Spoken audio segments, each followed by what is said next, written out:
কাশনা পানি সবাইকে ওয়েলকাম। ছোটো একটা নিয়ে ব্লগ নিয়ে চলে আসছে তোমাদের জন্য। তো দেখতে থাকো আমরা কোথাও কোথাও যাচ্ছি, কী করছি তোমাদের সবসময় দেখাচ্ছি। আমার বোনও কিছু বলবে তোমাদের, শোনো। তো হ্যালো গাইজ, ওয়েলকাম টু কাশনা পাগলি। তোমাদের সবাইকে স্বাগত। দেখতে পাচ্ছ আমার পাগলি দিদি আজকে ইসলামপুরে।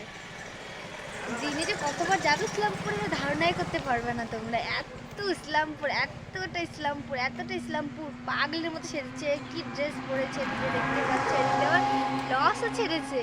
আবার দিদির ঘোড়া দেখো কি বলে আমার বোনু, এতটাই কিছু বলতে পারে মানে ধারণার বাইরে। তো পরে দেখতে থাকো, মানে বান্ধবী আসতেছে, আমি রাস্তায় ওয়েট করছি ওর জন্য। পরে নেক্সটে দেখাচ্ছি তোমাদের। তো দেখো আমি আর বান্ধবী টোটোতে উঠে গেছি, তারপরে চলে আসলাম। তো আমি দেখাতে পারিনি, এটা হলো দিতে আসছিলাম একটা দিদির বান্ধবীকে। তো আমি আর বান্ধবী আর কি টার্মিনাসে বসে আছি, মানে ইসলামপুর এটা টার্মিনাস। তো এখানে বসে থাকে বাস, এখান থেকেই ধরে যে কোথায়। তারপরে দেওয়া হয়ে যাওয়ার পরে তো বাসে উঠে পড়লাম। খুবই ভিড় ছিল, এর জন্য পরেরটা দেখাতে পারিনি। ভিডিওটা ভালো লাগলে প্লিজ, ভিডিওটা ভালো লাগলে লাইক কমেন্ট সাবস্ক্রাইব করে দিও, ঠিক আছে। ছোট্ট